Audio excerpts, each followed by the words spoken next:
Assalamualaikum warahmatullahi wabarakatuh.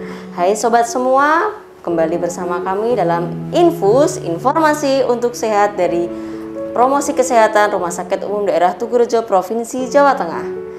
Sobat sehat, menyambung dari podcast sebelumnya tentang kanker payudara, saat ini hadir bersama kita salah satu dokter spesialis radiologi di Rumah Sakit Umum Daerah Tugurejo Provinsi Jawa Tengah. Telah hadir Dr. Lilis Untari, spesialis radiologi. Selamat datang dokter di podcast kita di Infus ya dok. Ya, baru kasih, pertama Mbak. kali di sini dok. Iya. Dokter, kita menyambung dari podcast sebelumnya ya dok ya. Kita membahas tentang kanker payudara. Nah, sebelum terdiagnosa kanker dokter pastikan akan disebut dengan tumor ya dok ya. Tumor payudara. Mungkin dokter bisa menjelaskan dok, apa sih tumor payudara itu dan cara mendeteksinya dok? Ya. Terima kasih Mbak Ajeng atas perhatiannya. Jadi begini Bapak Ibu, tumor payudara adalah semua benjolan yang ada di payudara kita. Dia bisa bersifat jinak maupun ganas. Bagaimana kita untuk mendeteksi tumor payudara secara dini? Tentu yang pertama adalah kita melakukan pemeriksaan payudara sendiri atau sadari ya, minimal 1 bulan sekali kita melakukan pemeriksaan pada payudara kita mengenali bentuk badan kita ya, sehingga ketika kita mendapatkan adanya suatu hal yang tidak biasa, misalnya ada benjolan, ada nyeri atau ada keluar cairan, kita bisa kemudian membawa diri kita kepada petugas yang berwenang untuk memeriksa, yaitu pemeriksaan payudara klinis kepada dokter spesialis bedah onkologi, pada bidan ataupun pada perawat yang terlatih.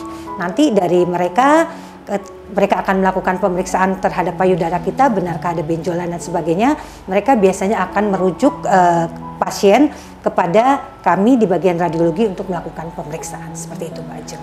Ya dokter, untuk pemeriksaan sendiri di radiologi ya dok ya, apa saja yang dilakukan oleh dokter dan tim untuk membantu dalam deteksi dini kanker payudara dok? Ya, jadi pemeriksaan radiologi adalah pemeriksaan medis yang menggunakan gelombang pengion, dalam hal ini adalah X-ray maupun gelombang non pengion, yaitu pemeriksaan menggunakan gelombang suara seperti USG maupun menggunakan medan magnet pada MRI. Nanti apa saja yang akan kita lakukan, tentu kita berdasarkan tujuan pemeriksaannya untuk apa dan berdasarkan juga referral atau bagaimana dokter yang mengirim itu mengharapkan pemeriksaan apa, seperti itu. Macam-macamnya apa aja ya dok untuk pemeriksaan tersebut? Ya, yang pertama tentu kita melakukan pemeriksaan yang paling utama adalah mamografi ya. Di rumah sakit kita, di Rumah Sakit Tugurejo, kita sudah memiliki mamografi yang dilengkapi dengan tomosintesis, jadi yang udah lebih canggih lagi ya, seperti itu ya, bagus ya. Kemudian mamografi ini akan bisa menilai apakah yang kita rasa sebagai benjolan itu memang betul tumor, ataukah dia suatu peradangan, apakah dia suatu kista ya, karena dia bisa memvisualisasi bentuknya ya, bentuknya, tepinya, arahnya ke arah ganas ataupun ke arah jinak, seperti itu. Yang kedua tentu adalah ultrason ya, kita juga bisa melakukan pemeriksaan ultrasonografi untuk payudara.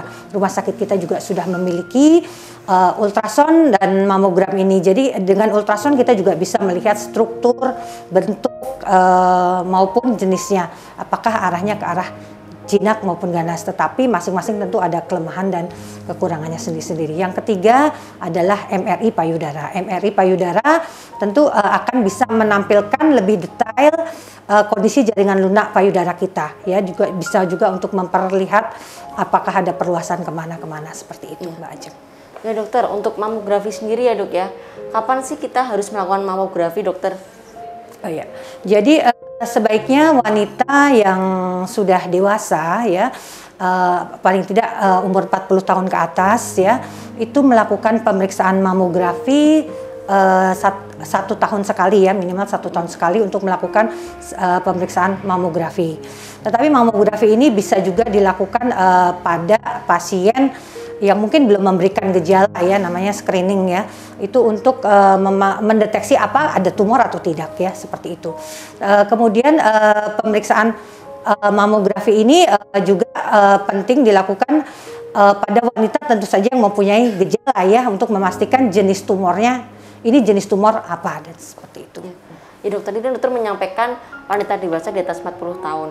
Apakah ada ini ya dok, kelebihan di atas wanita 40 tahun atau mungkin di bawahnya untuk pemeriksaan mamografi sendiri dok? Ya, jadi memang pada wanita dengan usia 40 tahun ke atas di mana jaringan kelenjar payudaranya mungkin sudah mulai berkurang dan sudah mulai banyak kelenjar lemak dan jaringan ikat, maka pemeriksaan mamografi ini bisa lebih memberikan detail dibandingkan pada pemeriksaan mamografi yang dilakukan pada usia yang lebih muda ya, di mana payudaranya masih padat dengan jaringan fibroglanduler ya, namanya itu kelenjar payudara ya, sehingga kadang detail menjadi kurang terlihat baik ya.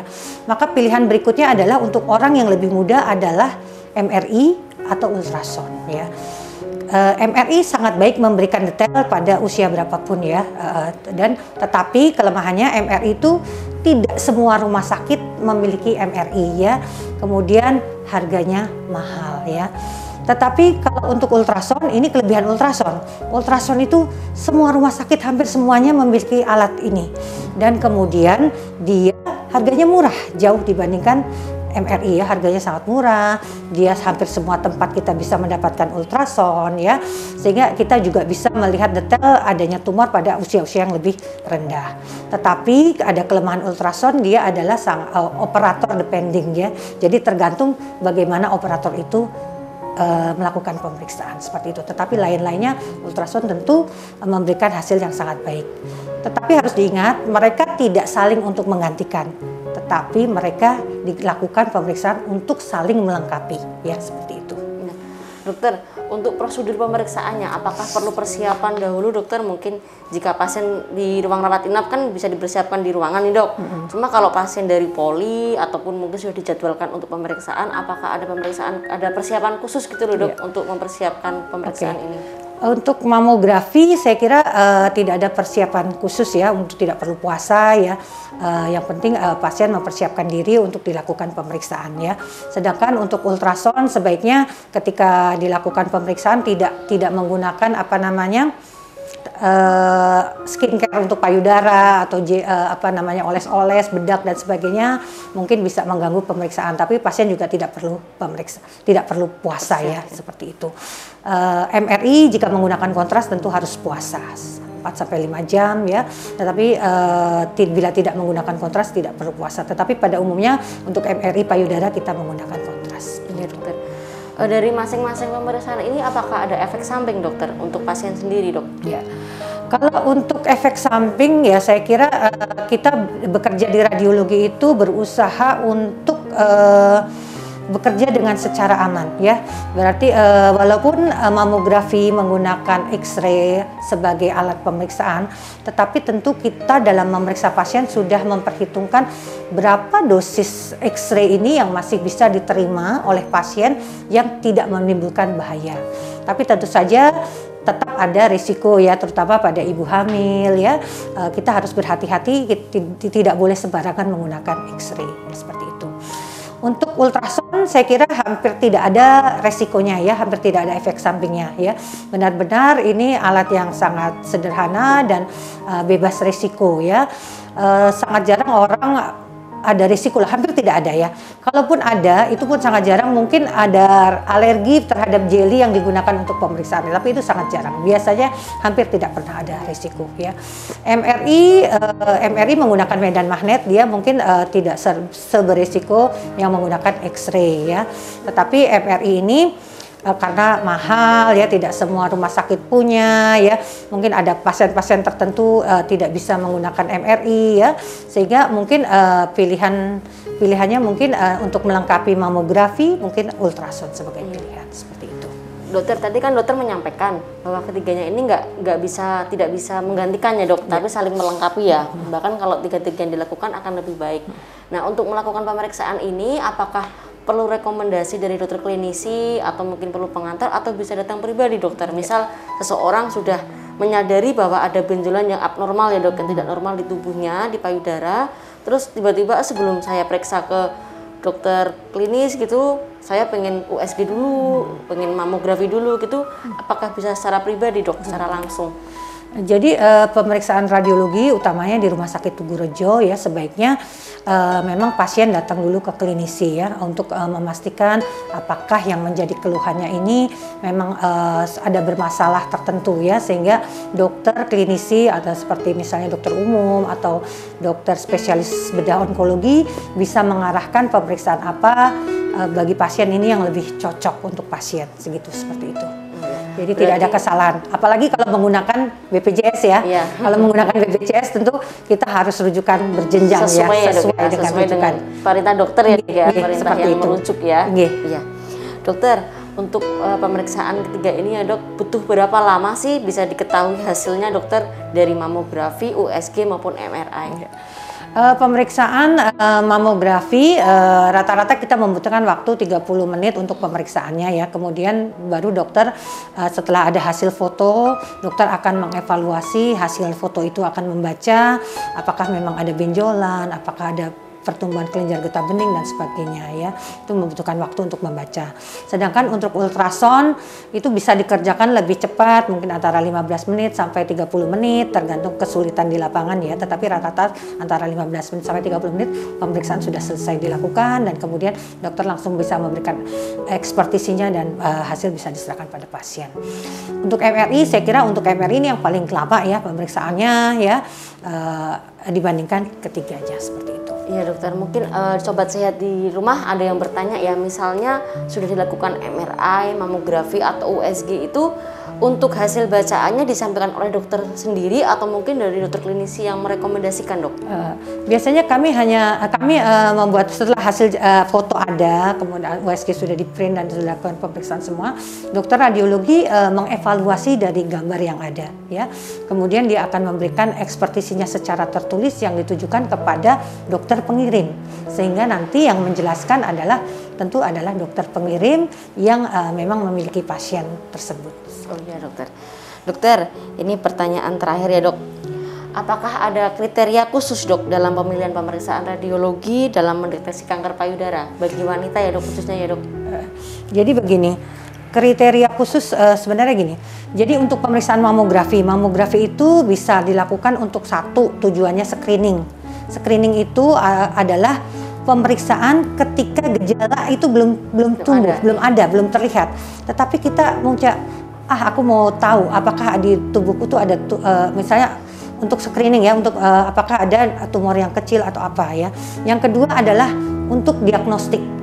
Diagnostik ini adalah ketika kita sudah tahu ini ada benjolan di dalam payudara kita, sehingga kita hanya ingin memastikan apakah benjolan ini ke arah jinak atau ke arah ganas ataukah suatu tumor kistik dan sebagainya, seperti itu. Kemudian kalau untuk ultrason ya saya kira untuk melengkapi mamogram dan juga dilakukan pada pasien yang usia yang lebih muda ya, dan atau mungkin pasien hamil yang tidak bisa dilakukan untuk mamogram ya. Sedangkan untuk MRI, saya kira MRI ini akan sangat baik untuk melengkapi pemeriksaan mamografi.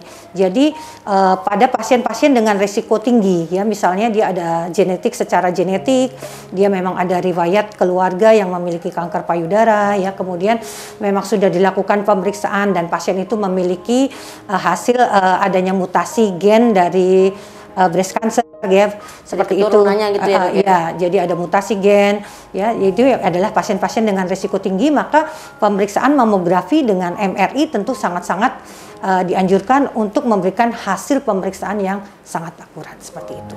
Baik dokter, sebelum ditutup ya dok ya, apakah dokter ini punya rekomendasi bagi sobat sehat di rumah atau bagi kita semua di sini tentang pemeriksaan deteksi dini kanker payudara dok? Ya. Buat para sahabat di rumah, para wanita yang sudah dewasa ya, untuk 20 tahun ke atas mungkin ya, untuk lebih aware pada diri sendiri dengan melakukan pemeriksaan payudara sendiri paling tidak 1 bulan sekali, sehingga kita bisa mengetahui jika ada perubahan di dalam tubuh kita. Ketika kita mendapatkan perubahan tersebut, tentu kita harus mendatangi ahlinya untuk dilakukan pemeriksaan payudara klinis pada dokter umum, dokter spesialis onkologi, pada bidan ataupun perawat yang sudah terlatih untuk memastikan apakah memang yang kita keluhkan itu benar suatu benjolan atau tidak. Yang kemudian dari dokter tersebut akan merujuk kepada radiologi untuk dilakukan pemeriksaan untuk memastikan jika memang ada benjolan arahnya jinak atau ganas. Sehingga semakin dini kita mengetahui tentu akan semakin cepat dilakukan tindakan sehingga risiko terhadap kesakitan dan kematian akan bisa dikurangi. Saya kira itu. Terima kasih sekali Dokter Lilis untuk informasinya. Terima kasih sudah meluangkan waktu di kesibukan dokter, bisa hadir di podcast ini ya Dok ya. Iya, sama-sama. Ya, sobat Terima sehat. kasih diberi kesempatan untuk hadir di podcastnya. Sama-sama. Sobat sehat semuanya, ini podcast kita sudah berakhir di materi tentang tumor payudara yang dibawakan oleh Dokter Lilis, spesialis radiologi. Sampai jumpa di episode berikutnya. Jangan lupa untuk selalu menjaga kesehatan dan selalu sehat, semangat dalam keadaan apapun.